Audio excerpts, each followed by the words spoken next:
So Parikshit Maharaj, he was careful about the all-round welfare of his citizens, and not only for his own life, but for next life also. He was busy in the welfare of the public.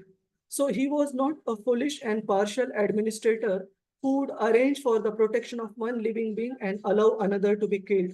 So Prabhupada is basically pointing towards the modern politicians who, in the name of taking care of some people or giving pleasure to a part of their subjects, they completely neglect the lower living beings and allow the slaughterhouses and everything to be run. But Parikshit Maharaj, he was most careful about even an insignificant subject in his kingdom, even the animals. And we also see this quality even in the life of other great Rajarshis like Maharaj Shibi, who was ready to give up his own life in order to protect even a small pigeon from the hawk.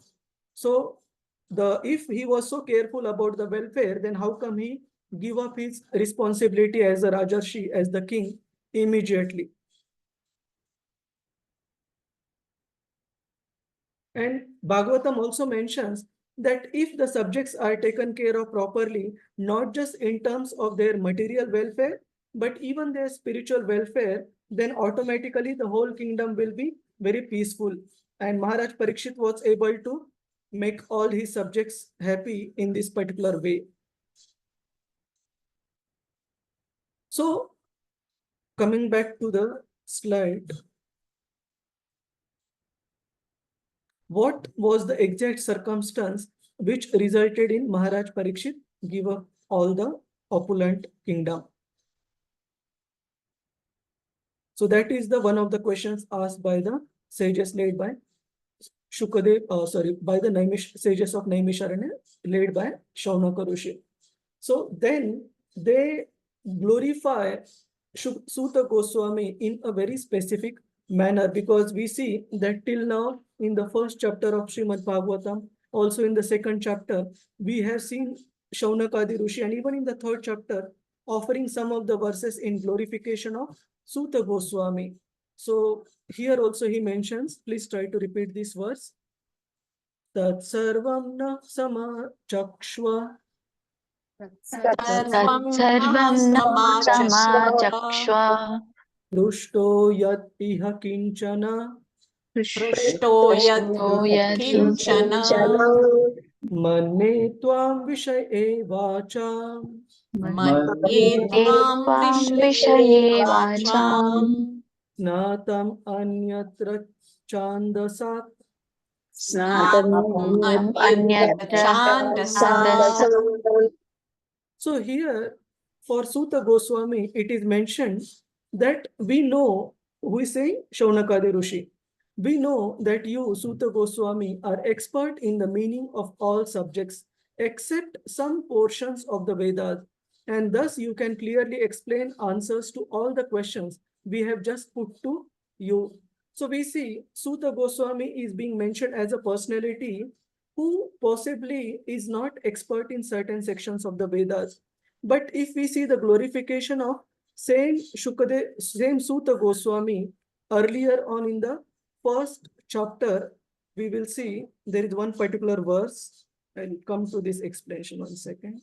In 118, Suta Goswami is mentioned as Vetatvam Saumya Tat Sarvam. That means he knows everything from the Vedic scriptures that is needed to be known. And how he has known it?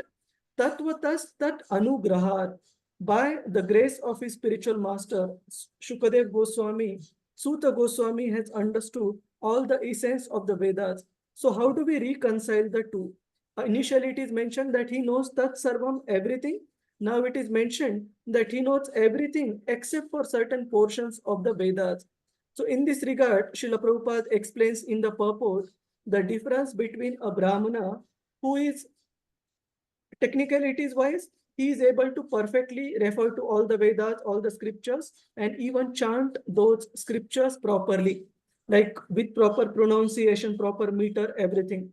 Versus a Parivrajaka a great devotee of the Lord, pure devotee of the Lord, who may be lacking sometimes in proper pronunciation, in proper meter, or proper technicalities as far as the Vedic understanding is concerned. But one important thing with the Parivrajaka or the pure devotee of the Lord is that he has assimilated the essence of all the scriptures, and he is able to explain how to translate those scriptural principles in our day-to-day life.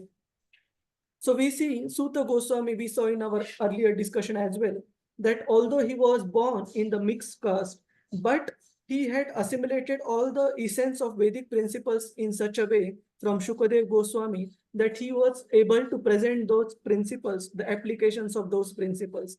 On the other hand, certain part of the pronunciation of the Vedic scriptures and all, he may be lacking, but that lack is not at all a disqualification.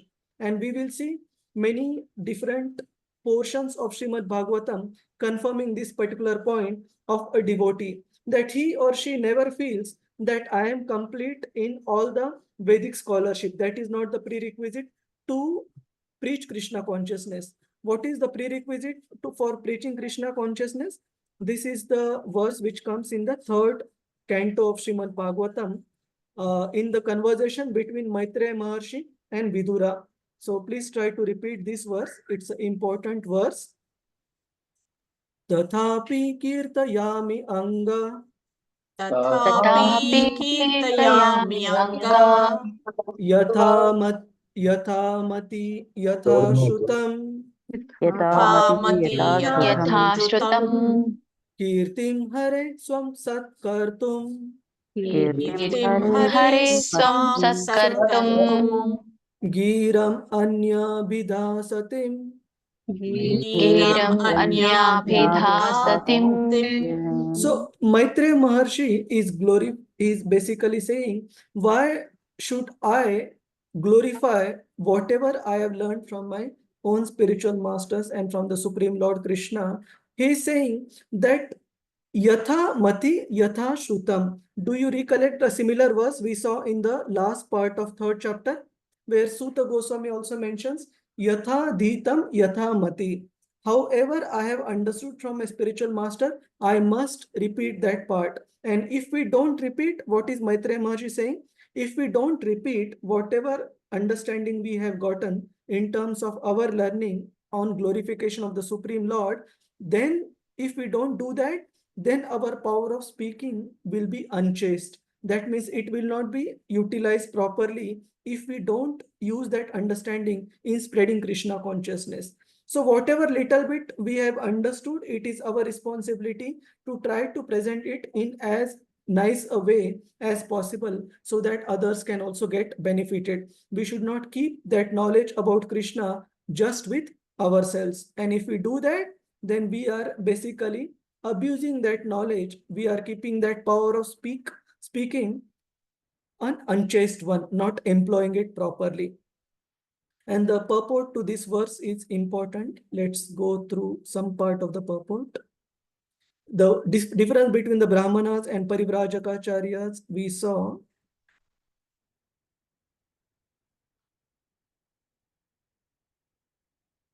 Any devotee would like to read through this part of the purport? Hare Krishna. Gita Pradeep Mataji. Hare Krishna. Hare Krishna, Prabhu. Yes, Mataji. Besides that, the most perfectly liberated soul, Srila Sukadeva Goswami, is absorbed in the studies of the Bhagavatam. Although he is already self-realized, Srila Suta Goswami is following his footsteps, and therefore his position is not the least less important because he was not expert in chanting Vedic mantras with metric pronunciation, which depends more on practice than actual realization. Realization is more important than parrot-like chanting. Hare Krishna. Thank you, Mataji. So here the qualification of Suta Goswami is glorified that he may be born in a particular setup which may not be from the social point of view the highest, but and he may not be expert in chanting some part of the Vedic mantras, but that in any way does not minimize his importance. He is still as glorious because of his presentation of Srimad Bhagavatam as he has heard from his own spiritual master, Shukadev Goswami. And Bhagavatam mentions that realization speaking with realization is more important than just scholarly pronunciation. And in this regard, one time we also see, have I mentioned it here? Yes. Srila Prabhupada, when he was in Vrindavan, he had taken his Western disciples with him. Some of the people from other temples in Vrindavan came to meet Srila Prabhupada, and they mentioned to Prabhupada that you are giving Brahmana initiation to these persons who are born in the Western world, but Swamiji, some of these disciples of yours, because of their upbringing and peculiar background, which is not exactly in the Vedic civilization, their pronunciation is not good.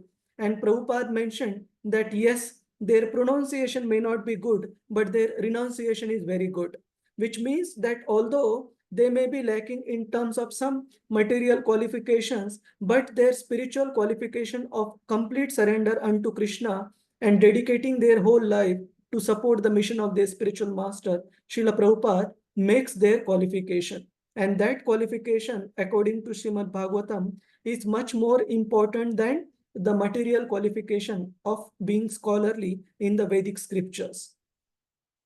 Okay. Any questions, point on this, Prabhuji's, Mataji's? Hare Krishna. All right, we proceed. Divya Rukmini Mataji, this session is being recorded locally, so Radhika Mataji will get it uploaded later. So we proceed with the next slide.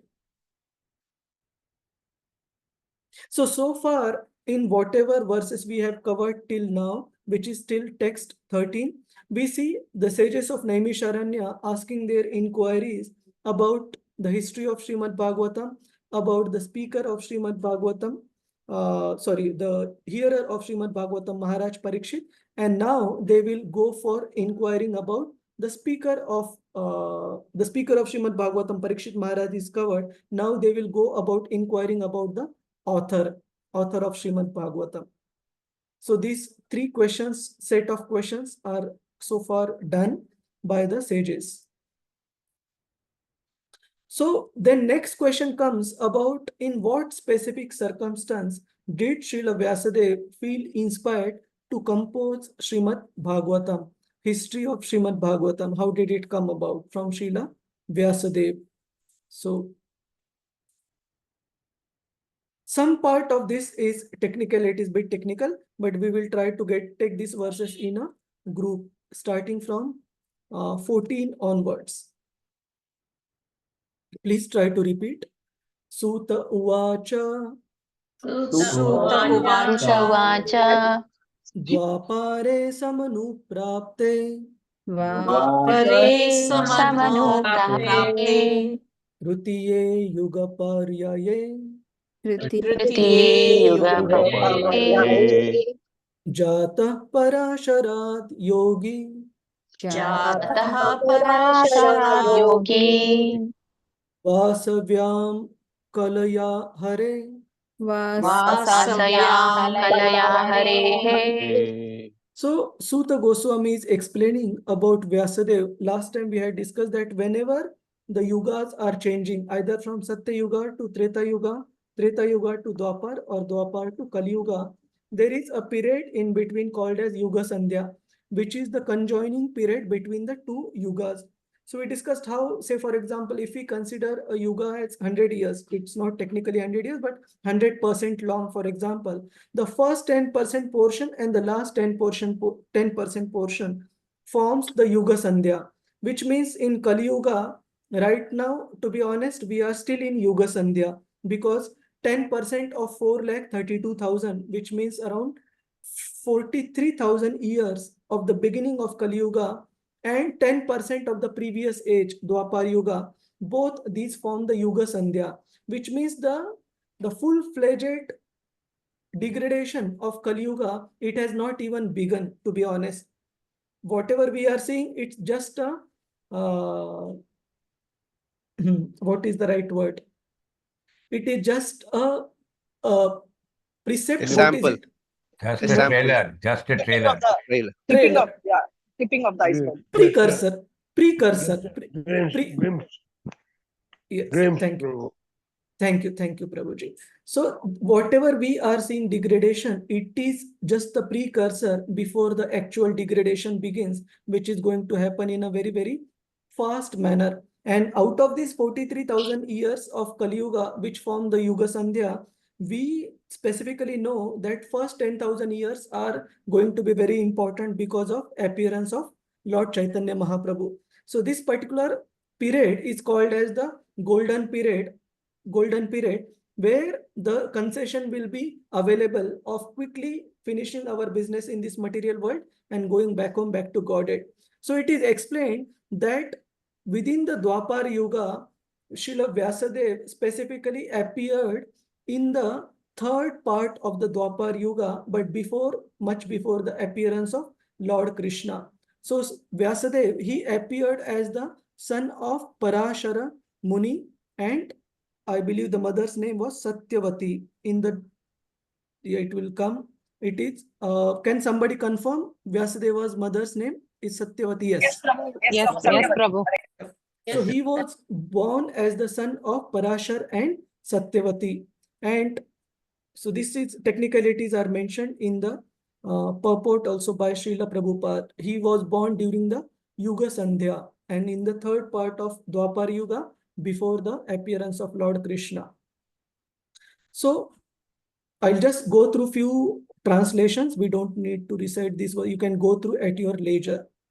Once upon a time, he, Vyasadeva, as the sun rose, took his morning ablution in the waters of Saraswati and sat alone to concentrate. So this Saraswati river, it is mentioned now that as the Kali Yuga progresses, many of the holy rivers, they start disappearing from the external vision. So right now, even now, we see that Saraswati river, it has disappeared. Basically, there is a place in Himalaya where, Hare Krishna, where we can see the river Saraswati for a while, but then major part of the river flow, it is underground. It is not visible to the external eyes. And similarly, it is also mentioned in the scriptures that as the Kali Yuga degradation proceeds, even the other holy rivers like Yamuna, Ganga, they won't remain till the end of Kali Yuga. They will also subsequently disappear because of the age degradation. So he said Vyasadeva's ashram is near the bank of river Saraswati, near Badrika ashram. So that place is still there where he meditated basically. So he took his morning ablution in the waters of Saraswati river and sat for meditation, sat to concentrate.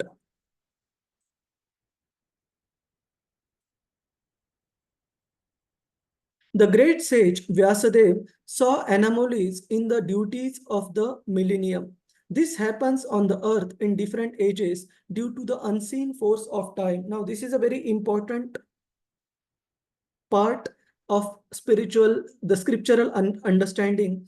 In Kali Yuga, everything degrades. By everything, it doesn't mean that even a spiritual movement, it also needs a lot of effort to maintain its upkeeping and to maintain its progress. So it is not that because the movement is spiritual, it is about spreading Krishna consciousness, it will spread just on its own. All of us, we really need to put our efforts because the nature of Kali Yuga is that things tend to degrade and whatever is good, that will tend to deplete and diminish over a period of time. On the other hand, whatever is degradation, that will automatically keep flourishing. That is the effect of time, unseen force of time. That is what Srimad Bhagavatam mentions.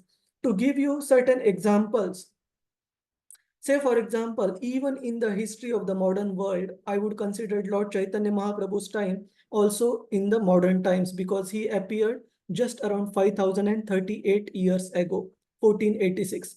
So Chaitanya Mahaprabhu, at his time, one of the principal asks he gave to his main students, the Goswamis, was to, what was the task he gave to Goswamis, Prabhuji's, Mataji's? Two specific items. Hare Krishna. You Books can and try. temple erection, Prabhu.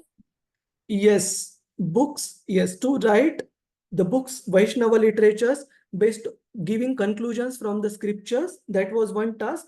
And second specific task was to reinstate and basically establish the lost places of Shri Radha and Krishna's pastimes in the Vrajabhumi, and which also the subtask under it included establishing proper temples and the standards of temple worship. So these were the tasks that were given by Chaitanya Mahaprabhu. And we see, because of the hard work and the efforts of these Goswamis, so many wonderful places of Lord Krishna's pastimes are available to us today. Say Radha Kund, Sham Kund. These, during the time of Sri Chaitanya Mahaprabhu, they were like paddy fields. So they were just some little bit of water in a water pond in a paddy field, no proper place around it either to take bath or even know the significance of that place. A person might mistake it for a puddle of water, a small puddle of water, for example. But because of instruction of Sri Chaitanya Mahaprabhu, all these Goswamis led by Sanatan and Rupa Goswami, they put their effort in re-establishing these places of pastimes of Radha and Krishna and getting the glory back to Vrindavan so that the people of Kali Yuga can flourish in their spiritual life. However, we see this effect of time, how it is acting. During the time of these Goswamis, we see that specifically Radha Govinda temple, it was built by the disciples of Srila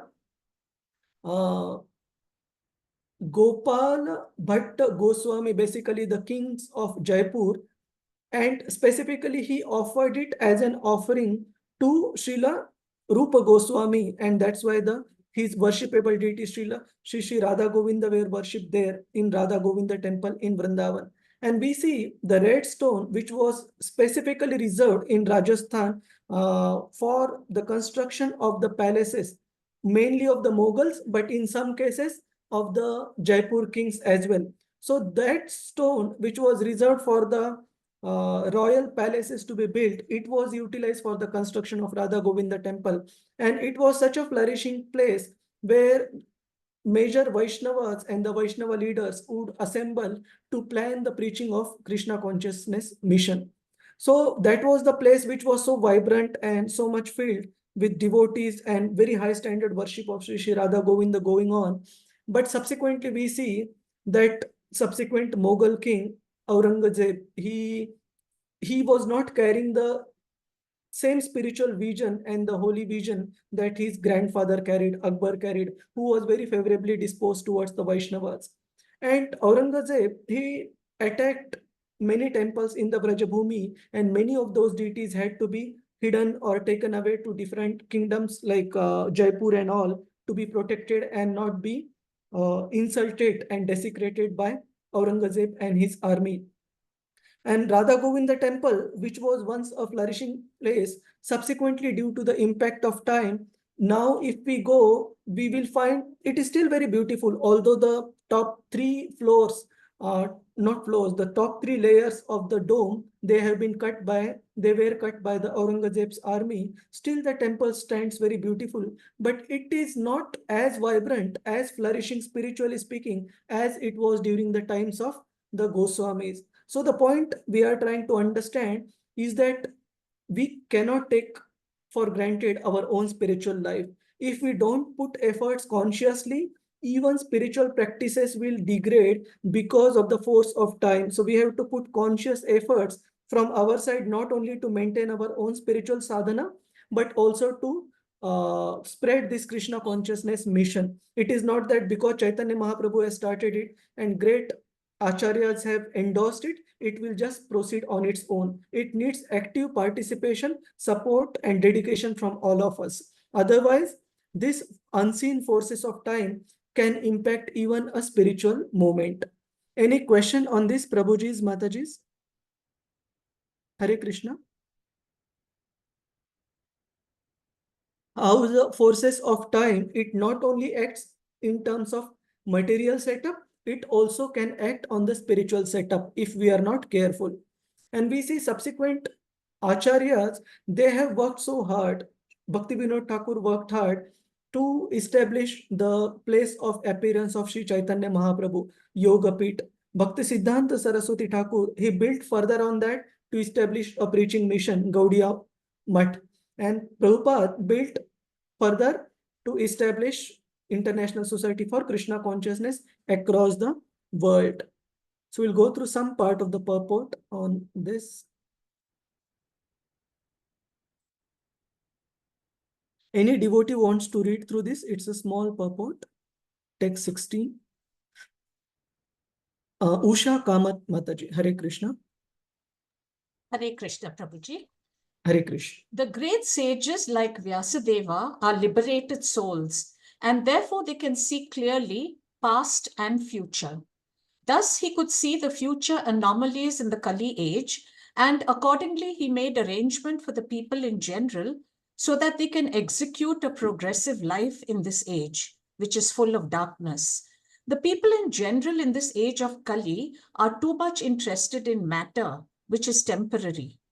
Because of ignorance, they are unable to evaluate the assets of life and be enlightened in the spiritual knowledge. Hare Krishna. Thank you. Thank you, Manoj. So we understand from this that the degradation in the age of Kali is also one of the design by the creator himself, Lord Krishna. So it is not that the spiritual potencies are not acting, they are equally powerful, but the force of Kali is indirectly force of time, which is coming from Lord Krishna. So we can understand the degradation is designed in that particular way. If we have to halt that, then we have to put conscious efforts. Then what type of degradation in Kali Yuga did Vyasadeva foresee? The specific words are used. Please try to repeat these verses, 17th and 18th. Bhautikānām ca bhāvānām Bhautikānām ca bhāvānām Shaktirāsam ca tatkrutam Shaktirasam tatkritam Ashaddhāna nissattvan Ashraddhananam nissattvam Durmedhan Rushita Yushaha Durmedhan Rishitayushaha. So the highlighted words, they denote the degradation. First of all, Shakti Rasam, which means that the natural potency or the Shakti that is there that is given by the nature, the people will gradually lose their natural power that is granted by the nature. Ashaddhana, the faith will also gradually deteriorate. Nisattvan, the mode of goodness will deplete, will deteriorate. Durmedhan, their intelligence, it will be gradually contaminated more and more of the people of age of Kali. Rushita Yushaha. And Rushita Yushaha, what is the meaning of this? Reduce the life. Their lifetime will also, the duration of life will also be reduced. Now, some of these you might find that how is it that the science is progressing and the many diseases are becoming curable, which were earlier they didn't have any cure. Like say, for example, tuberculosis. The disease as simple as tuberculosis. Previously it was uncurable, but now we have cure for it. So, and people would be expected to live longer. But right now, as we saw, the Kali Yuga is still in its Yuga Sandhya. That means full-fledgedly, it has not even begun. So as a result, when it is begun full-fledgedly, then we will see all these results appearing more in a prominent way, where people's lifetimes will be reduced, their intelligence will be totally polluted in not taking any interest in spiritual life as such after the golden age is gone. The great sage, who was fully equipped in knowledge, could see through his transcendental vision the deterioration of everything material due to the influence of age. He could also see that the faithless people in general would be reduced in duration of life and would be impatient due to lack of goodness. Thus, he contemplated for the welfare of men in all statuses and orders of life. So Vyasadeva could foresee, and Prabhupada mentions in the purport, how this forcing is unlike the public leaders of modern times who can't even understand what is going to happen few minutes or sometime down the line. But Vyasadeva is able to see what is going to happen thousands and thousands of years in future. And Prabhupada writes in the purport, the unmanifested forces of time are so powerful that they reduce all matter to oblivion in due course. And we saw some of the examples, how the glorious past of even Krishna conscious culture, even the Vedic culture, it also falls under this if we are not careful. So we have to really work against the tide. Reena Mataji, you want to read through? You had unmuted yourself earlier. Hare Krishna, Prabhuji. Yes, Prabhuji. Yes. Thank you, Prabhuji. Hare Krishna. And all such transcendentalists who are naturally devotees of the Lord are always eager to render welfare service to the people in general. They are the real friends of the people in general, not the so-called public leaders who are unable to see what is going to happen 5 minutes ahead. Hare Krishna, Prabhuji. Thank you. In this regard, also, I had selected one verse. Let me see if it is available. Not this. Let me go. Yes, this is the verse from the third canto of Srimad Bhagavatam, where Vidura, after meeting Maitreya Maharshi, he is glorifying devotees like Maitreya Maharshi who are traveling on the earth just for the welfare benefit of people in general. So this is a beautiful verse. All these verses, if possible, you can try to note it down, and whatever our intelligence allows, we can try to recite, remember as well. Please try to repeat this. Janasya Krishna Dvimukhasya Daivat. Janasya Krishnad vimukshaya daivad. Adharmashilasya Sudukhitasya. Adharmashilasya Sudukhitasya. Anugraha eha charanti nunam. Anugrahayeha charanti nunam. Bhutani bhavyani janardanasya. Bhutani bhavyani janardanasya. So Vidura is glorifying Maitreya. Oh my Lord, great philanthropic souls travel on the earth on behalf of the Supreme Personality of Godhead to show compassion to the fallen souls who are averse to the sense of subordination to the Lord. Anugrahaya charanti nunam. Anugraha means krupa. It means mercy. So all these great personalities, they travel, including Shukadev Goswami, including persons like Srila Prabhupada. It is mentioned that the holy place becomes holy because of the presence of such persons. So, and they travel just to show their compassion on the fallen condition of people in general who are vimukhasya daivad. They have completely turned their face away from the Supreme Lord. That means they are not at all interested in practicing Krishna consciousness. To show compassion on such fallen people, these great sages, they plan their activities, they travel everywhere. So coming back to the Srimad Bhagavatam verse, here the Suta Goswami, the speaker, is glorifying Srila Vyasadeva that he was always worried about the welfare of people in general, and that's why as such he had everything fully done if you ask the regular duties of composing Vedas, but still he had some dissatisfaction within his heart, and not to address one's own dissatisfaction, but to think for the welfare of people in general, he was very worried, and we will see how this dissatisfaction was analyzed. Reena Mataji, just continue this pink part also. The greatest philanthropists are those transcendentalists who represent the mission of Vyasa, Narada, Madhva, Chaitanya, Rupa, Saraswati, etc. They are all one and the Hare Krishna Prabhu. One and the same. The personalities may be different, but the aim of the mission is one and the same, namely to deliver the fallen souls back home, back to Godhead. Hare Krishna. Thank you. So here it is explained how these great acharyas, in fact, there are many verses where Krishna himself mentioned that these personalities, the great acharyas, should be respected and should be dealt with just like as with as much reverence as we do for Lord Krishna himself. So that's why sometimes we may see some of the great personalities, even in our movement, the pure devotees of the Lord, we see devotees offering them such opulent facilities and going so many extra miles to render service to them. Why? Because if we render service to these great devotees of the Lord, it is as good as worshipping the Lord himself, because they are fulfilling the mission of the Lord. And in the subsequent one of the verses, Srila Vyasadeva is also mentioned as Vyasa Krupana Vatsalaha. It will come in the subsequent verses, I believe, 3-4 verses down the line.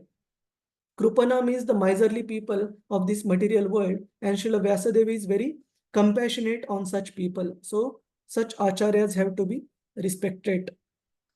So this we just read through.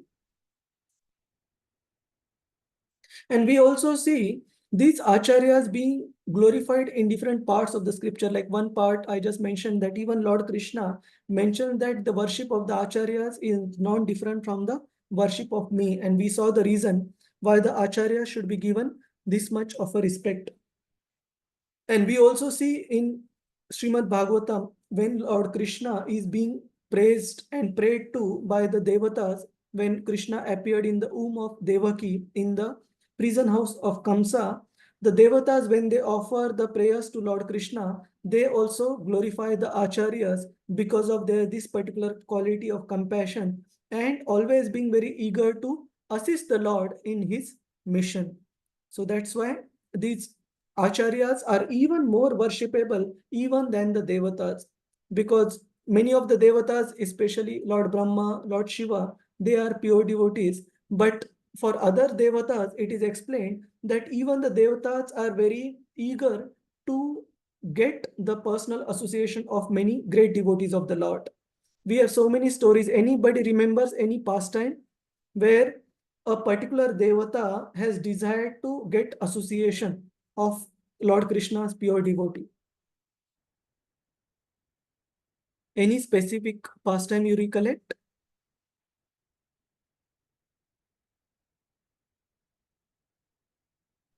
Hare Krishna, Prabhuji. Hare Krishna. There is an instance where Lord Shiva and Parvati used to hear the Srimad Bhagavatam lectures from one of the pure devotees in a temple for one continuous month. Sorry, I don't recall his name or the exact. Punthanam. And what is the place in Kerala? The same place where Punthanam used to recite? Not Guru Ayur. Aishwarya Subhadra Mataji, you recollect what is that place? Is it Guru Ayur Mataji? Guru Ayur temple? It's Guru Ayur Prabhu. Guru Ayur, yeah. I am from Guru Ayur Prabhu. It's Kottiyur. I am from Guru Ayur. One by one. Kottiyur. Kottiyur, Mataji is mentioned in the chat. Kottiyur, sorry, not Guru Ayur, it's Kottiyur. So there is a famous story that how this devotee of Lord Krishna, Punthanam, for the pleasure of Lord Shiva and all the devotees, this temple is open only for a particular period during the year. In Kerala, it is still there. And this devotee, Punthanam, used to recite Lord Krishna's pastime in front of the deity of Lord Shiva and Parvati, in front of all devotees. And every day when he used to go for reciting Srimad Bhagavatam, he would see that the specific bookmark he would keep to mark the progress, how much ever pages he has covered from Bhagavatam. That bookmark used to be put at the beginning of the chapter. And he was very surprised that in the evening when I am leaving, there is no one present here and the temple is closed. And in the morning when I come, how come the bookmark is again placed at the beginning? So what happens on the last day of that particular period when that temple was supposed to be open, Punthanam, he, after completing the recitation and discussion on Srimad Bhagavatam pastime, specifically the pastime of Rukmini being teased by Lord Krishna, that was the pastime which was very dear to Mother Parvati and Lord Shiva. All of you know this pastime where Krishna started teasing Mother Rukmini that you could have found a better qualified husband to marry. Why did you marry me, who ran away from the battlefield and who was basically famous in the Vraja as a butter thief? And he basically puts himself down in so many ways. And Rukmini Devi, initially she thinks that Krishna is joking, but when Krishna puts it in a sustainable way in front of her that you have definitely committed a mistake by marrying me, she feels that as if Krishna is not happy with the match, and he is asking her to marry somebody else, and she becomes very distressed, and after a while she starts scratching the floor with her own fingernails, and gradually she loses her external consciousness and she faints out of desperation and out of being sad that Krishna is asking her to choose somebody else. And when Punthanam, he forgot Srimad Bhagavatam in the temple, and he came out and the gate was closed. And when he went near the gate, to get the Srimad Bhagavatam back, he heard the recitation of Srimad Bhagavatam going, and Lord Shiva actually asked for feedback from Mother Parvati that did you like my recitation of Srimad Bhagavatam? She said it was okay, but not as nice as Punthanam's recitation of Lord Krishna's pastimes from Bhagavatam. And Punthanam basically fainted hearing this, that Lord Shiva and Mother Parvati also relish hearing about Lord Krishna so much and relish his recitation of Lord Krishna's pastimes. And immediately Lord Shiva and Mother Parvati disappeared from there, and again they went into the Archa Vigraha form. So the point is, this is another pastime is we see Sanatan Goswami when he was being harassed by the mosquitoes while living in a cave in Govardhan. He was about to leave the place, and Lord Shiva in the form of a Brahmana came to meet Sanatan Goswami and requested him to stay for just one more day. If the problem is not solved in one day, then he can leave. And immediately Lord Shiva also summoned the personified Devata in charge of the mosquitoes and asked him immediately not to have any more mosquitoes troubling Sanatan Goswami in that cave. And subsequently, Sanatan Goswami continued.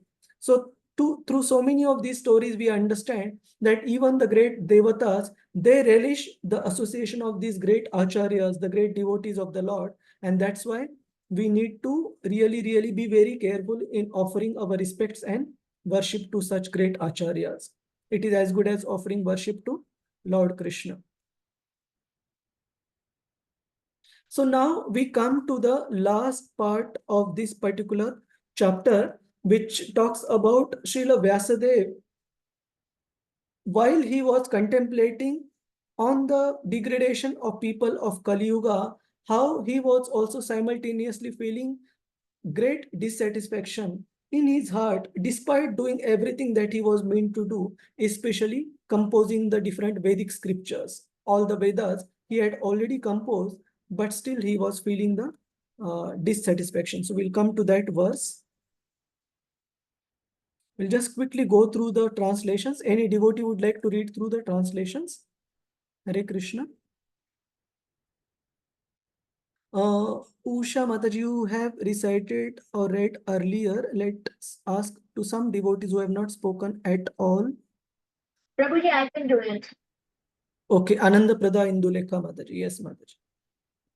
Text 19 onwards. So he saw, is that the one? Yeah.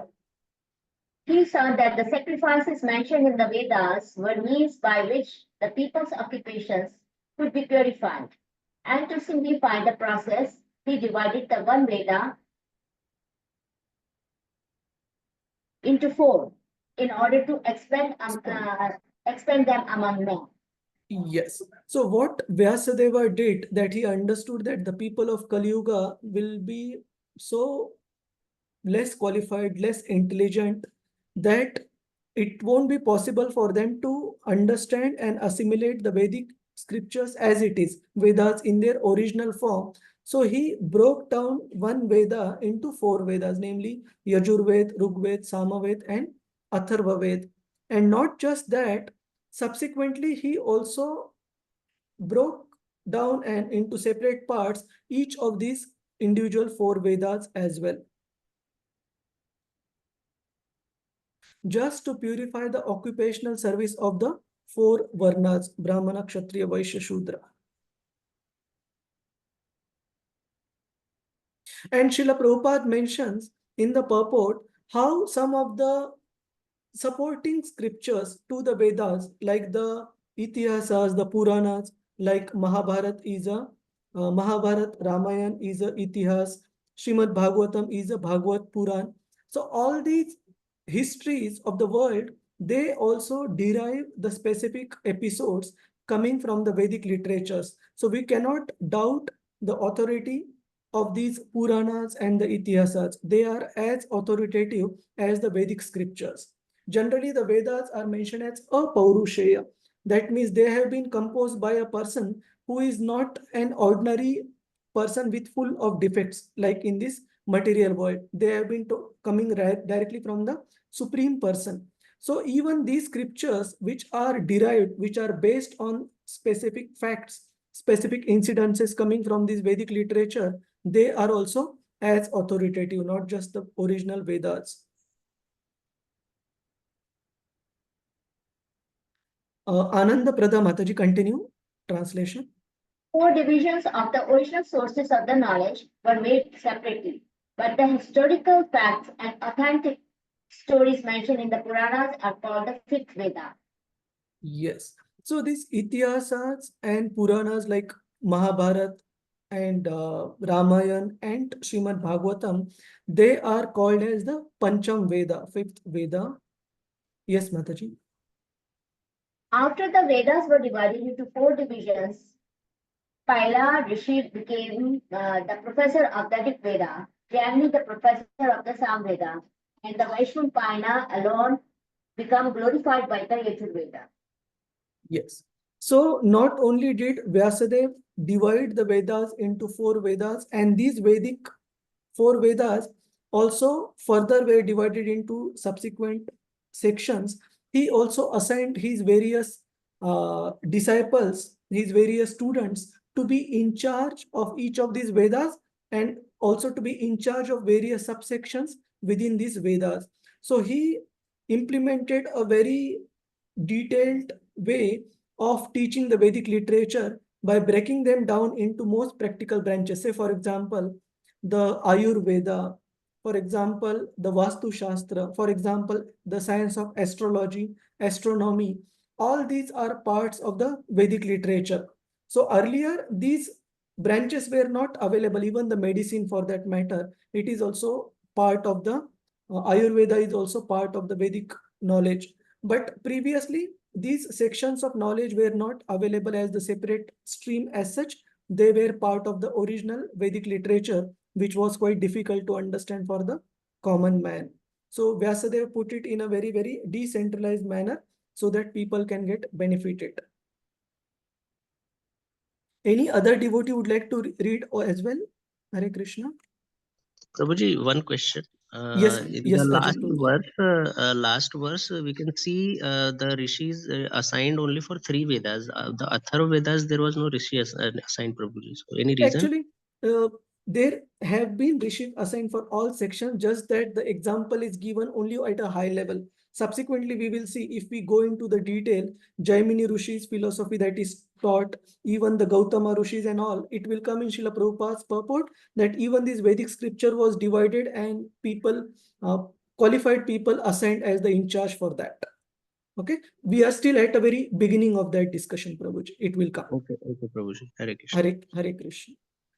Sorry, who had raised the hand?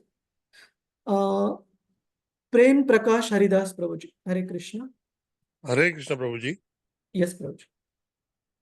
After the Vedas were divided into 4 divisions, Paila Rishi became the professor of the Rigveda, Jaimini, the professor of the Samveda, and Vaishampayana Vaishampayana alone became glorified by the Yajurveda. Hare Krishna. Yeah. Shall I go on? Yes, Go on please with the continue. purport? No, just the translation, Prabhu. Okay. Thank you, Prabhu. The Sumantu Muni. Yeah. Okay. Translation. The Sumanta Muni Angrira, who was very devotedly engaged, was entrusted with the Atharva Veda, and my father, Romaharsana, was entrusted with the Puranas and the historical records. Thank you, Prabhu. Hare So Krishna. different students of Srila Vyasadeva, they were made in charges of all these streams of knowledge. And Suta Goswami's own father, Romaharshana Suta, was also a student of Srila Vyasadeva. So he was very well qualified, but it was very surprising that although being well qualified in terms of practical application of those principles, he failed to offer proper respects to Lord Balaramji. But he was very qualified in terms of Vyasadeva having personally taught him.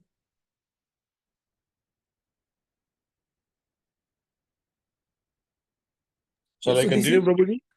Yeah, this is the important verse. So we'll just recite the Sanskrit text first, Prabhuji. Then I'll ask you. Okay, so please try to recite. Ta eta rushayo vedam. Ta eta rishayo vedam. Swam swam vyasayan anekada. Swam yanekada. Shishay prashishay tat shishay. Shishay prashishay tat shishay. Vedas te shakino bhavan. Vedaste shakino bhavan. So Shakino means different branches of the Vedas. So how Vyasadeva very meticulously he assigned his disciples Prayashish. Prayashish means their disciples. Tat Shishayar means even the disciples of the grand disciples Srila Vyasadeva nominated for different branches of knowledge. Yes, Prabhuji, please proceed. All these learned scholars, in their turn, rendered their entrusted Vedas unto their many disciples. Disciples, grand disciples, and great grand disciples, and thus the respective branches of the followers of the Vedas came into being. Thank you. So these respective branches are what we just discussed. That say, for example, Vastu Shastra, Ayurveda, astronomy, astrology, numerology. All these are, in fact, Srila Prabhupada writes in one of these purports that there is no branch of knowledge, either material or spiritual, whatever we know of right now, even sections like which are not too much of interest to us, say for example black magic and everything, all of these are ultimately coming from Vedic literature, even the spiritual knowledge. But just what was the problem? The spiritual knowledge, as we will see through in the subsequent chapter number 5 and 6, the spiritual knowledge was hidden in one particular corner in the Vedic writings, as a result of which what came as focus, what came as prominence was the Dharma, Artha, Kama, Moksha, the material advancement, Chatursh Purusharthas. So these 4 Purusharthas, it was very prominent in all the Vedic writings of Srila Vyasadeva, and spiritual upliftment, although being present in the Vedic writings, it was not in the forefront, but it was covered by all the Sakama principles, basically the different methods to satisfy oneself, materially speaking. That's why we will see what was Srila Vyasadeva's conclusion at the end of this chapter. So, yeah, this is again an important verse. Please try to repeat. This is the statement I was mentioning a while ago. Vyasa Krupana Vatsalaha. This personality, Srila Vyasadeva, was very, very kind and merciful to the fallen conditioned souls in this world. Ta eva veda durmedhair eva veda durmedhair dharyante purushair yatha धारयन्ते पुरुषैर्यथा evam chakara bhagavan evam chakara bhagavan vyasa kripana vatsalah vyasah kripanavatsalaha. Devika Mataji, Hare Krishna, you want to read through? Hare Krishna, Prabhu. Yes. For translation, no, Prabhu. Yes, Mataji. Thus, the great sage Vasudeva, who is very kind to the ignorant masses, edited the Vedas so they might be assimilated by less intellectual men. Thank you. Thank you. So, yes, ma'am, you can read through the yellow part, then we go. Yes, ma'am. A class of men who claim Brahmanical qualifications simply by their birthright in the family of Brahmana claim that the study of the Vedas is monopoly of the Brahmana caste only. Another section of the people take this as an injustice to members of other castes who do not happen to take birth in Brahmana family. But both of them are misguided. The Vedas are subjects which had to be explained even to Brahmaji by the Supreme Lord. Therefore, the subject matter is understood by person with exceptional qualities of goodness. Persons who are in the modes of passion and ignorance are unable to understand the subject matter of the Vedas. Should continue. We'll discuss on this, Mataji. Thank you. So here it is explained that the Vedas, by their very nature and the composition, they needed a certain qualification in the person to read and study the Vedas. And that particular qualification was goodness, mode of goodness, which typically is a Brahmanical qualification. But instead of understanding a person's qualification based on this quality of goodness, these basically with the degradation of Kali Yuga, the Brahmanas, they started considering the study of the scriptures based on the birth. Whereas Lord Krishna mentions Guna Karma Vibhagasha. That means based on qualities and activities, we should understand the social orders of the society. But this was being misunderstood by this class. Not only that, even the other class, they were also considering them facing the injustice because they were not allowed to study the Vedas. But Bhagavatam mentions that both these classes of people who were trying to dominate or feel entitlement to study the Vedas, as well as those who were not being given an access, both were misguided. Why? Because the underlying qualification is having that quality of goodness. It is not based on the birthright. So, and we see so many examples. We see example of Suta Goswami, we see example of Romaharshana Suta, we see example of Haridas Thakur, we see example of Sanatan and Rupa Goswami, although they were born in a Saraswat Brahmana family, because of their service to the Mohammedans, they were put as outcast. But Sri Chaitanya Mahaprabhu still accepted them and made them into Goswamis. Any other example from the Chaitanya Leela we can think of? I remember name of one more devotee whose surname was Khan, but I don't recollect the name. But basically, there were many such personalities who, from the social point of view, they were not born as such in the highest social order, but Lord Sri Chaitanya Mahaprabhu never considered it as a disqualification. As long as those persons had the qualification to perform that particular service, Lord Chaitanya Mahaprabhu accepted them as the authority. And we also see Advaita Acharya, who is also the Supreme Lord Mahavishnu, accepting Haridas Thakur as the topmost of all the Brahmanas. So we proceed. Last part, yes, Devika Mataji, Hare Krishna. Hare Krishna. In the present age, the mode of goodness is almost nil. And so, for the general mass of people, the kind-hearted, powerful sage Srila Vasudeva divided the Vedas in various ways so that they may be practically followed by less intelligent persons in the modes of passion and ignorance. Yes. Thank you. So here we see that this particular qualification to study, understand Veda goodness is lacking very badly in Kali Yuga. It's almost nil. So as a result, the Vedic study was not at all practical. Vyasadeva could foresee it, and that's why he divided the Vedas. But we will see starting verse 26 onwards, how despite putting these efforts, Srila Vyasadeva did not get the contentment, the satisfaction of his heart. There was one more devotee apart from Devika Mataji who had raised hand. Rajiv Sundar Prabhuji, was it you? It was Radhika. Radhika Ratnanga Mataji. Yes, Mataji, please read through.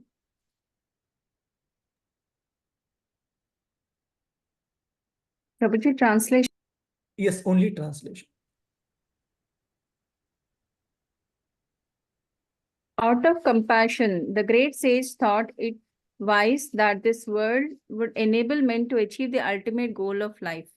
Thus, he compiled the great historical narration called the Mahabharata for women, laborers, and friends of the twice born. Thank you. And again, similar to Bhagavad Gita, where Lord Krishna does refer to these three classes, don't feel offended why women are being mentioned in that way, because in the absolute sense, we are all part and parcel of Lord Krishna. So if somebody is considering himself a Brahmana or very highly qualified, that is also mistaken. And if somebody is feeling dejected because of this categorization, that is also illusion.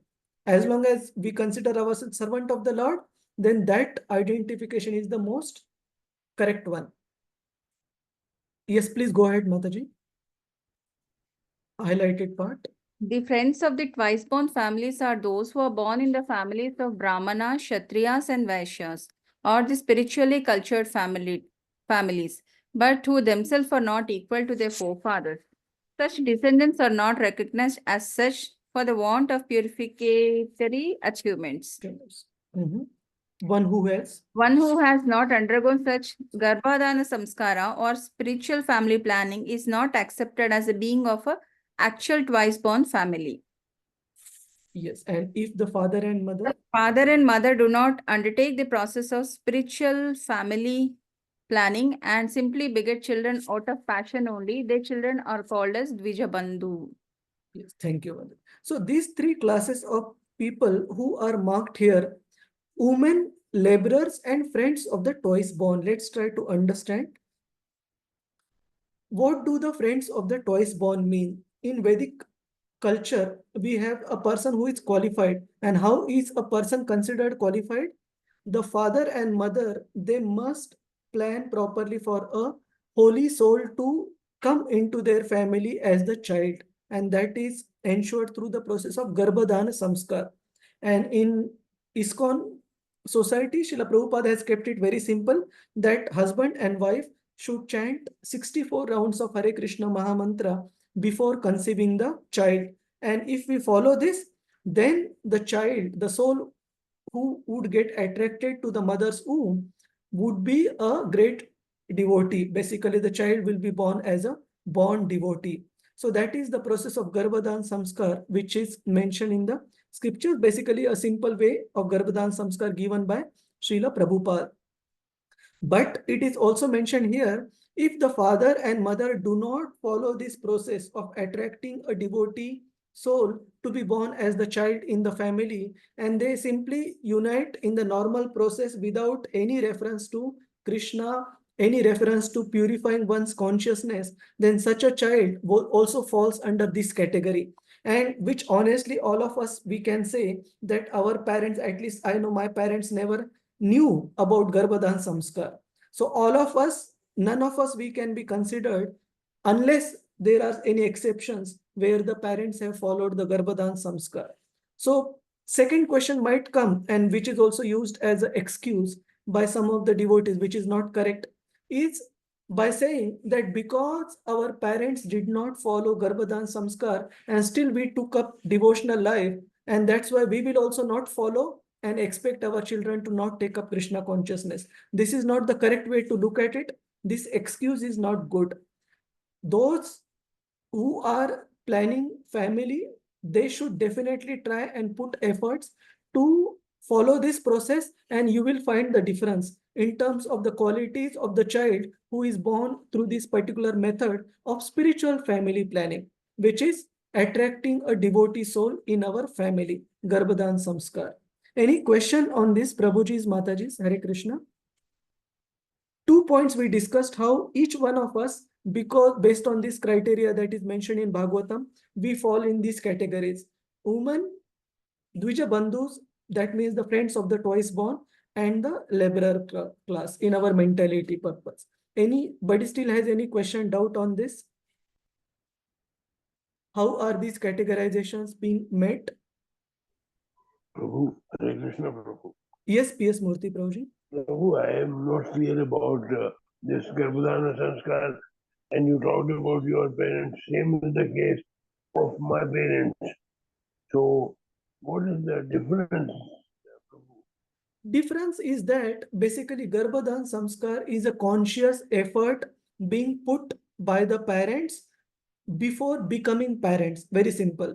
It is the conscious effort to purify our consciousness so that we attract a soul which is devotee of Krishna, and so that we are serving the society by having those type of children, those type of offsprings. Otherwise, other type of children who are born as accident and all, they are known as the Varna Samkaras in Bhagavad Gita. These are the children Prabhupada mentions in Bhagavad Gita purport who cause lot of society disturbance. But this is the right way. Wrong way is fine, whatever has happened so far. But at least the subsequent generations, like our children, next generation, we should encourage them to practice this method of attracting a devotee child in our family. Is that all right? P.S. But what is the result, Prabhu? The result is, we are also into devotional service at a very low level, but I'm not able to find out what will be the result. Result will be, Prabhuji. My parents also, I'm there and I've been in devotional service for many years. Yes. So the result will be the child born from the very beginning of life, he would have a head start in Krishna consciousness. So that will benefit the child as well as benefit the family as well as benefit the society in general, Prabhuji. The world will be a better place because of better children being born. Very simple. That will be the result. And right now, there is no dearth of evidences that we have where the growing up generation, either you consider Western countries or even India for that matter, so many youngsters are getting distracted from the proper path. They don't have proper values. They don't have proper goals to pursue. Many a time they don't even have proper manners to deal with the elders. So if a child is born through this Garbhadan Samskar, they will be a value add to the society. They won't be just any Tom, Dick and Harry. Is that all right, P.S. Murthy Prabhuji? Yeah, thank you, Prabhuji. It's a lot of help. Hare Krishna. Any other question or comment on this particular point, Prabhuji's, Mataji's? Hare Krishna, Prabhu. Hare Krishna, Ajit Prabhuji. Yes, Prabhuji. Prabhuji, this twice born family, I want a little more explanation, Prabhu. So twice born means it is explained according to the scriptures that the birth that we take from the womb of the mother, that constitutes first birth. Okay. And when a person undergoes various samskaras, the initiation, that is considered as the second birth. So twice born means person who is really a human, who is not an animal in the form of human. He is a qualified human, Prabhuji. And friend of the twice born means those who are related, but they are not qualified. Say, for example, sometimes father, mother are very well qualified. They are doctors or highly educated professors and all, but the child born is a totally gone case in terms of the values, in terms of the manners. So such a person can be called as not the child of such and such family, but only related for the namesake, but he is not carrying any values. So that is the difference. Dvija is the qualified people, and Dvija Bandhus are those who are not qualified, somehow or other are just related for the namesake. They don't carry any required qualifications. Is that all right, Ajit? Prabhu? Yes, got it completely, Prabhuji. The second question, Prabhuji, this the line, the less intelligent class of men, namely women, Shudras, and unqualified Qualified sons of higher caste. sons of the higher caste. Here, in case, Prabhuji, my question is the woman, which is referred here as a less intelligent class of men. In that, women also come. So, my question, Prabhuji, in case of women, those women who are already into Krishna consciousness and maybe on the path of devotional service will also fall in this category? No, not at all, Prabhuji. In fact, Prabhupada, in the section in 8th chapter of Srimad Bhagavatam, when we will have Queen Kunti's section, Prabhupada also gives the positive qualities that women as the class possess, which help them to advance very quickly in Krishna consciousness. So these women are normal, not normal, basically abnormal, who have not taken up to the path of devotional service. Okay, Prabhuji. So those who have already taken a path of devotional service, they don't fall under this category. One more point to clear for all the devotees, and some of you may be very surprised to know, but whether we are born as a man or a woman, it's so funny. Women are basically men who thought that women are nice, and men are basically women who thought that men are nice at some point or another. So whatever state of being we remember, we cherish, we aspire for at the time of our passing away, that state of being invariably, provided we deserve that state, we will get. Bhagavad Gita also mentions. So whether women or men, from this particular calculation, we are just carrying a dress. So while we perform our duties, we engage our discretion in dealing with the world based on the spiritual duties.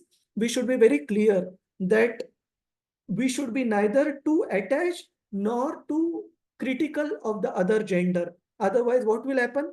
Based on what we discussed, Prabhuji's, Mataji's, if say, for example, if we are too critical, if I am too critical of Mataji's, what will happen in the next life? Who can say? We can absorb their form. We can absorb their form. Yes, we will be that form. And same for, so we don't want to be either woman, we don't want to be either man, we want to go back home, back to Godhead, serve Krishna. That's it. So, but whatever we have right now is based on something which we desired earlier. Very simple. Is it all right, Prabhuji's, Mataji's, anybody still having any objection to this part, what we just saw? So basically what you explained, Prabhuji, is that we can consider that this men and women, we should not look at it on the physical or the material form. Basically, it is a state of mind. The women means that means less intelligent class of men only. The line says that less intelligent class of men are called, being referred here as women. Maybe see, that way it is. We have to use discretion. We are not on the sole platform like Shukadev Goswami. But what we can understand is the devotee Matajis are not in this category. Very simple. And similarly, even for men, it is not that men are left out. Shudras. Scriptures say that Kalo Shudra Sambhava. All of us, we are born with Shudra qualities. So there are very few and rare people who can be outside this category, Prabhuji, Ajit Prabhuji. Most 99.99% of us, we will fall in this category of lower classes of men, women, and Shudras. Is that all right, Prabhuji? So none of us, we can consider ourselves exception based on our qualities and based on we not having undergone the 2 levels of qualification that were mentioned. It is Srila Prabhupada's grace that we have, despite this disqualification, he has given us a chance to become devotees. Otherwise, by technical qualification, we are not at all qualified. Yeah, correct, Prabhuji. Thank you, Prabhuji. Hare Krishna. Maybe we'll take 1 or 2 questions on this. Murli Kari Prabhuji, Hare Krishna.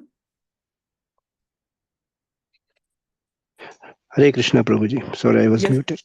Yeah. The point I wanted to clarify was when you say less intelligence. Now, less intelligence possibly means with regard to spiritual intelligence. Spiritual, yes, isn't it? you are right. Yes, correct, Prabhuji. Not material intelligence, spiritual. And from the scriptural point of view, that intelligence is the only intelligence which matters a lot. Of course, it doesn't mean materially we remain dumb, but just being materially intelligent and not being spiritually, scriptures give example, even animals have that type of intelligence, and with various examples. Hare Krishna. Yes, because animals also have to mark their territory all over the place. Territory, yeah. So we are trying to compete. Yes. Prem Prakash Haridas, Prabhuji, Hare Krishna. Hare Krishna, Prabhuji. I was just interpreting whatever you were saying, Prabhuji. As in the Varnashram Dharma, it is not the birth that decides your Varna. It is always your karma and thinking that decides. Similarly, the male and female part is also the same. It's not by birth whatever you are, but it is your qualities and qualities and the sanskars that you have that decides. See, the last point, I just want to be very careful. Why? Because some of you have been saying that is this on the mental platform? Prabhuji's, Mataji's, we are all householders. We learned in the case of Vyasadeva that householders need to exercise their discretion in dealing properly with Prabhuji's, in dealing properly with Mataji's. I cannot say that other person who is coming to take guidance, she is a soul, and so I would just consider that way. We are definitely not on that platform. Vyasadeva exercise discretion, so we are not higher than it. We are much fallen than Srila Vyasadeva. So we have to exercise discretion, which means we have to maintain proper separation. We have to maintain proper respect, an atmosphere of respect, and dealing only what is required for spiritual service, not being whimsical. Is that all right, Prabhuji? Yes, Prabhuji. Thank you very much. Hare Krishna. So we cannot falsely claim that now because I have taken up to devotional service, I won't discriminate. So only very high class devotees who are at a very high level, including say Ramananda Rai and all, Chaitanya Mahaprabhu only granted exception for them. Rest all of us, we have to exercise caution and discretion.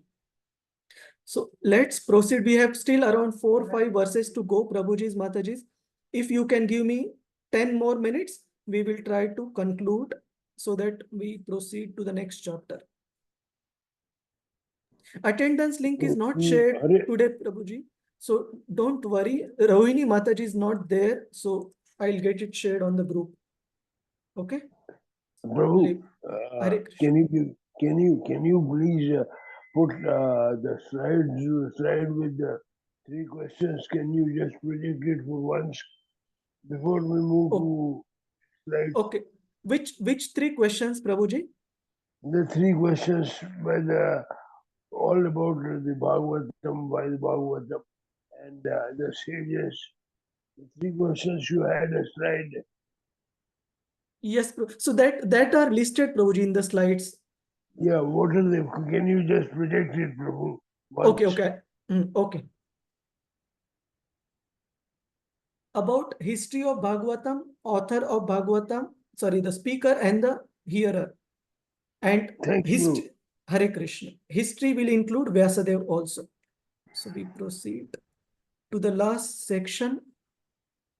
Vyasadeva's dissatisfaction despite doing the welfare of people in general. So let's try to go through the verse first.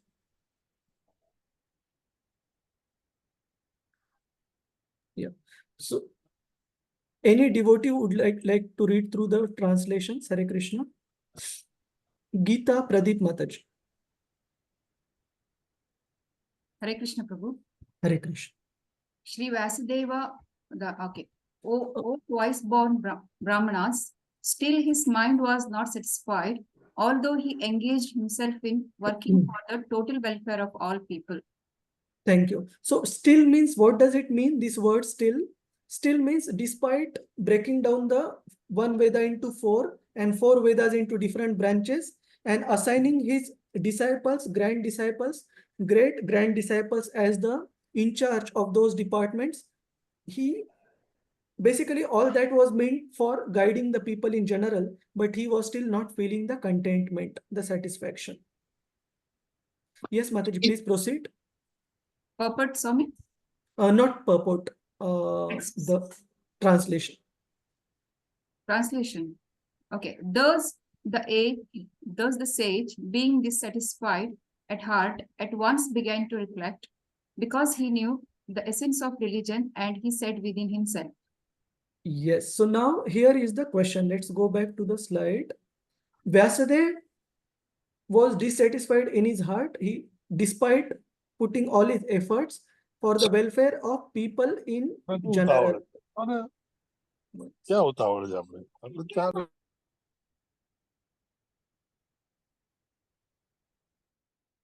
So my question is, what is it that we have learned which can only fully give contentment of heart? Any reference to what we have learned by hearted or memorized? Hare Krishna. Any specific? Prabhu. Okay, what is the exact verse? Atha Pumbi Shrestha, that you're talking about that one. So our second Atha first canto, second Pumbi chapter. Shrestha Varna Shama Vibhagaha. Swanistustasya dharmasya Swanishta Dharmasya Samsiddhir Haritoshanam. So Samsiddhir Haritoshanam, to please Lord Vishnu, is the ultimate benefit or good of anything that we can do in all our social and spiritual orders. But this verse still doesn't talk about contentment of our heart. It talks about how each of our activities should ultimately be meant for Haritoshanam, for the satisfaction of the Lord. So it should be Evam Prasanna Manaso. You are very, both of you are very close. Any other try? What was the point we discussed? In fact, Rasa Ragini Radhika Mataji did mention that word. Which verse I'm looking at? What is the Evam Prasanna Manaso? No. Okay. Evam Prasanna Manaso is basically with this content heart. How do the devotees of the Lord they engage? But the contentment of heart, how it is derived? This was the first beginning of answer by Suta Goswami to the 6 questions. Savai Pumsa Paro Dharmo Yato Bhaktira Dokshaja Ayatuki Apratiyata Yatatma Suprasidati. Yes, Prabhu. Thank you. Yayatma Suprasidati. That particular service which is ahetuki, without any ulterior motive and without any cessation, can only give complete satisfaction of the heart. But Srila Vyasadeva, although being an incarnation of the Supreme Lord, is teaching through his own example that even if one takes care of everything else in life, welfare of whole world, if we don't attain to guiding others, guiding ourselves on the path of pure devotional service, we will feel dissatisfaction, whatever we may do. So here some of the verses, some of the important words we'll refer to before going to the purport of verse 30th. Druda Vratena hi Maya Chandamsi Guravo Atnya Gnayaha.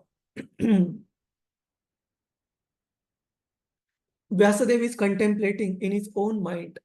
I have, under the strict disciplinary vows, unpretentiously worshipped the Vedas, the spiritual masters, and the altar of sacrifice.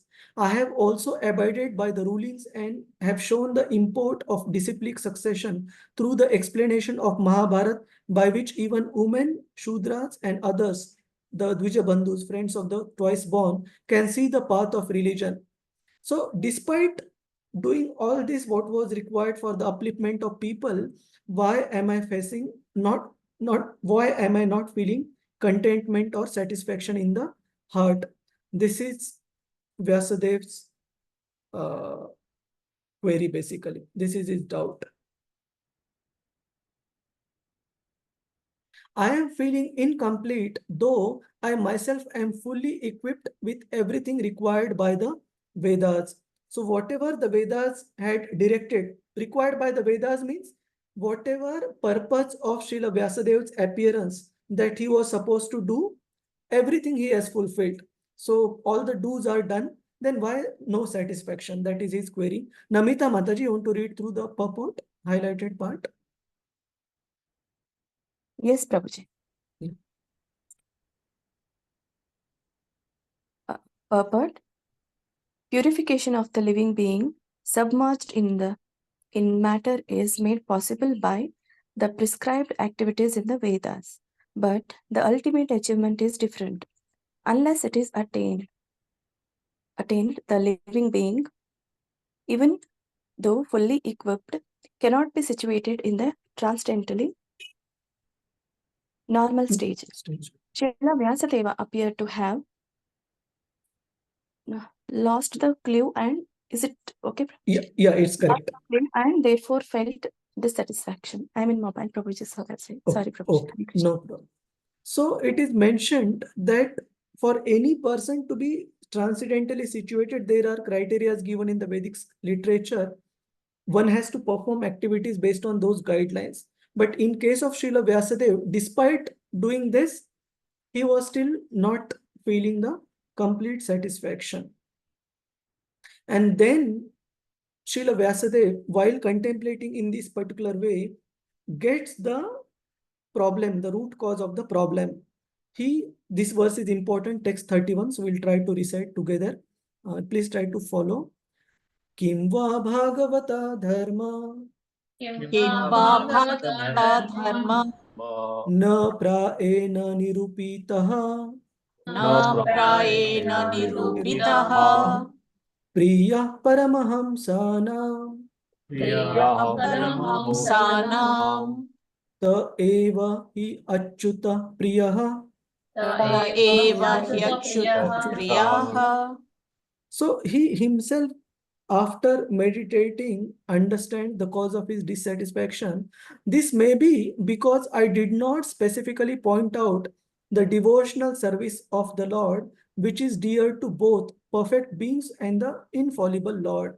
So this path of Bhagavat Dharma, the devotional service, is mentioned as Priya Paramahamsanam. It is very much dear to the pure devotees of the Lord. And Evahi Achyuta Priya. It is also Priya, dear to Supreme Lord Krishna. So this is the understanding of Srila Vyasadeva. This particular part we read. Now we are almost coming to the fact end. So this particular Bhagavata Dharma, we see this was understood by Srila Vyasadeva as that which is lacking in his composition so far, in his writing so far, which is really, really required for people to get contentment. It is not that devotional service was not written. It was written, but 80-90% was karma kanda and 10% of the devotional service was hidden in that. So it was not visible. It was not visible in his writings. It was hidden in some particular corner. So this Bhagavata Dharma, this is the verse we saw. The supreme occupational dharma for all humanity is that by which men can attain to loving devotional service unto the transcendental Lord. And such devotional service must be unmotivated, uninterrupted to completely satisfy the self. Here we see examples of people from so many different walks of life. We see the fruit vendor who was a simple lady trying to make her ends meet by selling the fruits. We see the example of Bilwa Mangal Thakur, who happened to be a prosperous person, materially speaking, but attached to lower types of enjoyment. But subsequently, after he came to that realization, he renounced everything in this world. He was blind afterwards and subsequently was able to capture Lord Krishna in his heart. Or we see Mrugari, who was a very cruel hunter, who used to half kill the animals and derive pleasure out of their suffering. But he took up to devotional service and derived complete happiness in his heart. Or we see Maharaj Bali coming in a life of glorious lineage of Maharaj Prahlad, although being born in the family of the demons, Asuras, but still he, after giving everything, surrendering everything to Lord Vamanadev, subsequently attained contentment. So through all these examples, we see that people may be coming from different walks of life. Either they are materially opulent, completely pauper, or they are very pious or very cruel, wicked, and leading a sinful life. All types of persons can attain complete satisfaction of the heart through Bhagavad Dharma. And this crux of all the Vedic literature, the Bhagavad Dharma, was not explicitly focused by Srila Vyasadeva, which resulted in his having dissatisfaction. So, Kim va Bhagavata Dharma na praena nirupitaha. Vyasadeva is now contemplating that maybe this is the reason why I am not getting satisfaction. And this Bhagavata Dharma we see in his subsequent composition that he composes after getting the instruction of his spiritual master Srila Narada Muni. This Bhagavata Dharma is explained in every particular canto of Srimad Bhagavatam. And some of the examples we can see from the photos that are, the pictures that are put on this slide. The first photo is the Nava Yogendras teaching the path of pure devotional service to Maharaj Nimi. We also see Prahlad Maharaj guiding his classmates. We also see, what is the third picture, Prabhuji's, Mataji's? Any guess? Chitraketu. Chitraketu. And what is the occasion? What has happened? Death of his son. Son. He was not having a child, and only child who was subsequently born became dead because of the will of the providence, because of the circumstances. But Narada Muni and Angira Muni brought the child back to life, seeing the lamentation of King Chitraketu, and subsequently the child talked to his father about the philosophy of body and soul, and he became enlightened. And what is the fourth picture? Fourth one is slightly difficult because to know the context is slightly difficult. So probably it may not be very clear. Fourth one is Rishabdev instructing his 100 sons led by Bharat Maharaj. Last one should be easier. What is the last picture? Who are these persons? I don't know whether they are visible because of the small size of the photo, but they are ghastly persons, ghastly personalities. Who are these persons? Any guess? Adish Prabhu, Hare Krishna, Gunashri Mataji. Don't worry about being right or wrong. At least we can try. Ishwari Murari Priya Mataji. Who are the ghastly persons going to take instruction? These are Yamadutas. Yamadutas are approaching whom? Yamadharmaraja, no? To understand why, yes. Why they were prevented from bringing in Ajamin. So they are going back to Yamaraj, because till now they have never been stopped by anybody else. But first time in their life, in their duty, somebody overpowered them and stopped them from performing their duty as they understood. That's what their understanding was.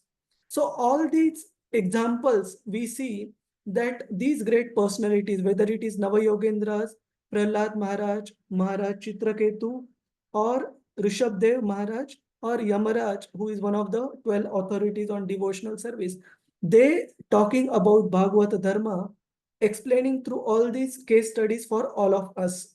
And this was subsequently composed by Srila Vyasadeva in the maturity of his devotional life.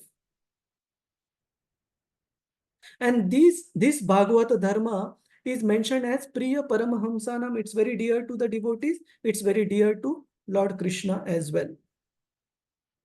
And we see another example from the scriptures that whenever there are any great devotees, in this case Vyasadeva is not a devotee, he is himself an incarnation of the Lord, but we will see a common thread in all these devotees example we saw in the previous slide.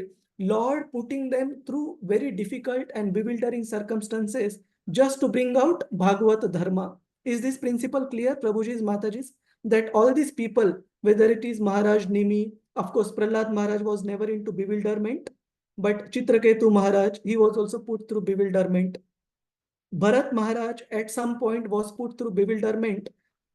Lord brought out something very substantial, which was beneficial for them as well as beneficial for all of us in all these examples. Even when Yamadutas were bewildered, Yamaraj taught them the power of devotional service and who they can approach, who they cannot approach, who is beyond their jurisdiction. All of you get this point, the underlying theme, Prabhuji's, Mataji's?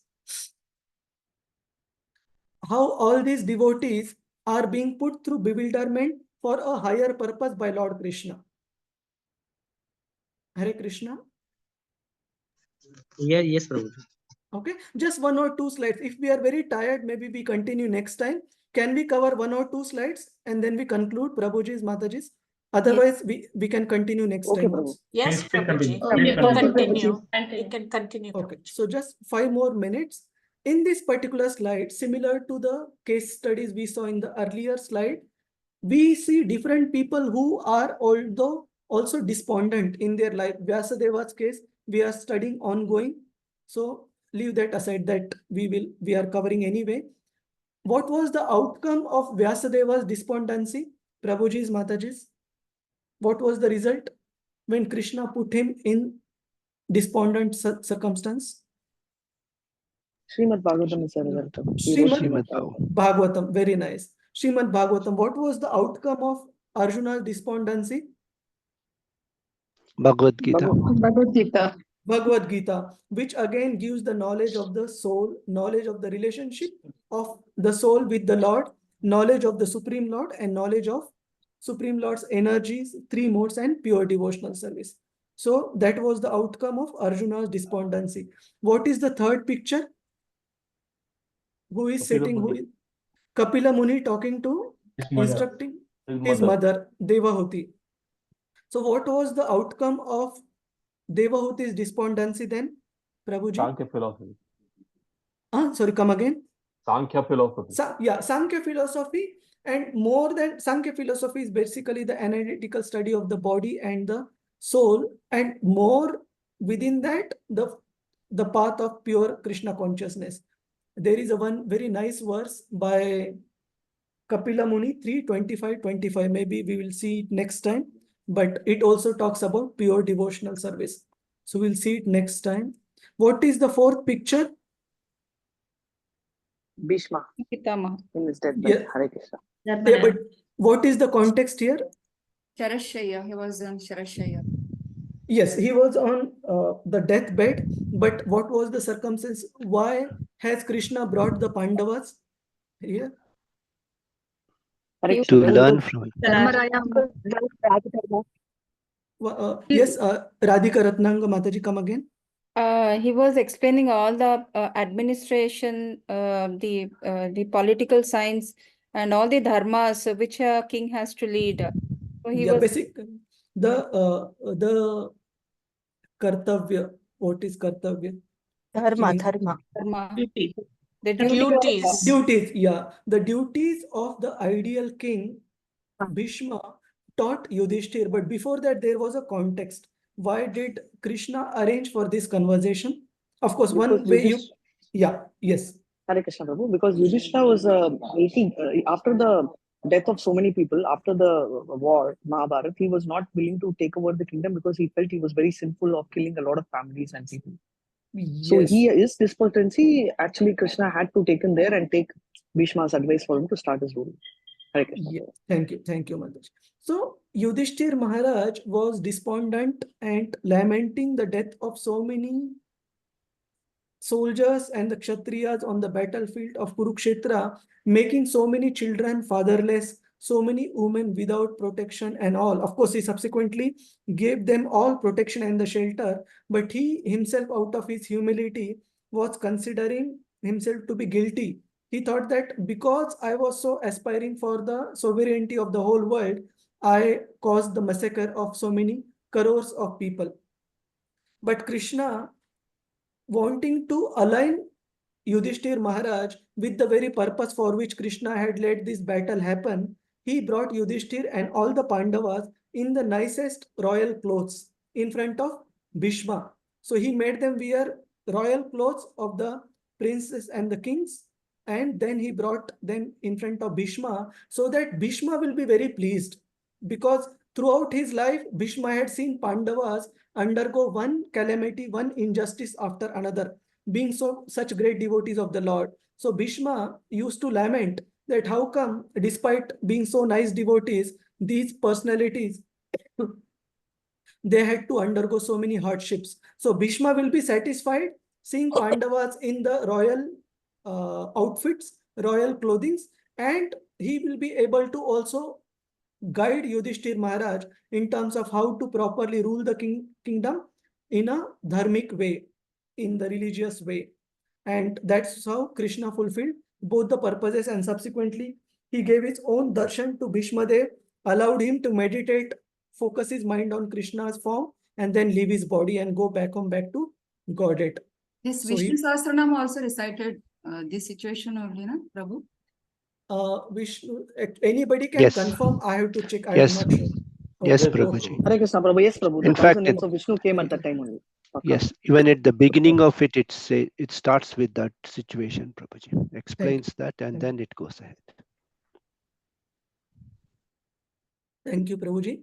So all these are mentioned, outcome of despondency of all these great personalities. So conclusion, as you rightly mentioned, is Lord puts his own devotees into bewilderment so that something would come out for the welfare of people in general. So similarly, what is the relationship with the episode we are checking of Narada Muni and Vyasadeva? That Vyasadeva, although being one of the incarnations of the Lord, is put into this despondency just so that you and me can benefit, and Narad Muni can guide him to compose Srimad Bhagavatam. And last verse we will come to now, which is text 33, which is the last verse. Oh, Krishna, it's 2:52 now. Sorry for the delay. Text 33. Tam abhijnaya sahasa. Tam abhijnaya sahasa.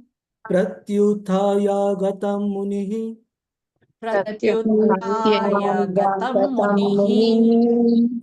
Pujayam asa vidhivan.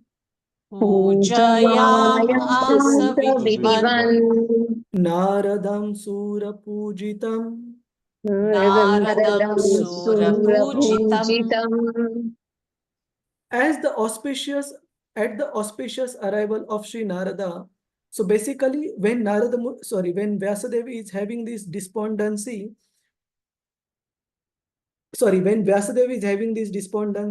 Narada Muni being a Trikalagya, he is the foreseer of what is going to happen in the future, what is happening now, what has happened in the past. He immediately arrives at the ashram of Srila Vyasadeva on the banks of the Saraswati river.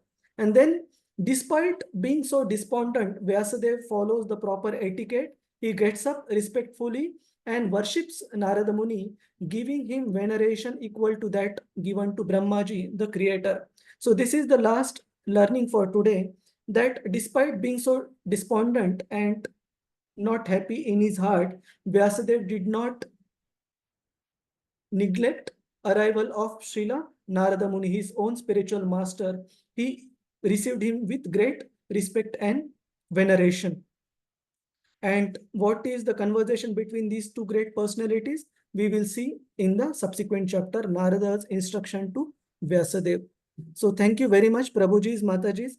Is there any question, comment based on Hare what Krishna, we discussed? Prabhu, please don't end the meeting because some sure. of them wanted to give oral. So if you can, make me the host before you leave. Sure, Thank you, Mataji. Prabhu. And exam next week, can you announce now itself, Prabhu, so that? Yeah, I am fine if all the devotees are fine. Hare Krishna. Okay, Hare Krishna. Okay, Prabhu, no problem. Yeah. So, any questions, comments based on our discussion, Prabhuji's? All right. So, thank you very much, and sorry for the inconvenience in between. Next time we will plan it better. We will start a bit earlier so that we don't have hiccups in go live and all. Hare Krishna. Vamcha kalpa tarubhyascha kripa sindhubhya evacha patitanam pavanebhyo vaishnavebhyo namo namah. Ananta Koti Vaishnav Vrinda ki Jai, Vaishnav Thakur ki Jai, Srila Prabhupada ki Jai. Hare Krishna. Attendance link, Mannat Mataji is not there. I will share it on the group. Okay, because Rohini Mataji is not in today. So we'll share on the group. Hare Krishna. Thank you. Hare Thank Krishna, you. Prabhuji. Hare Krishna. Thank you. Thank you. Prabhuji. Hare Krishna, Hare Prabhu. Thank you Krishna, so much. Hare Prabhuji. Krishna. All those who Pranam, want to Prabhuji. recite orals, Pranams, please stay Prabhuji. back. Thank you so much, Prabhuji. Yeah, sure. One second. Let me make Radhika Mataji host. I forgot. Thank you, Prabhu. Hare Hare Krishna. Krishna. I will Hare Krishna, leave Prabhu. now. Hare Krishna. Sure, Prabhu. Hare Krishna. Hare Krishna, Radhika Mataji. Hare Krishna. Mataji, I Mataji, you will can stop the recite recording. next Yeah, time. yeah. Oh, Yeah, no sorry. problem, Mataji. You can stop the recording. And you can leave, Mataji. Whoever is ready can tell. Whoever wants to leave can leave. Mataji. Hare Krishna. Yes, Mataji, Mataji. which chapter is this for, Mataji? Chapter 3. Fourth chapter. Chapter 3. Bhagavatam, chapter 3. Okay, okay. Hare Krishna. Hare Krishna. Hare Krishna.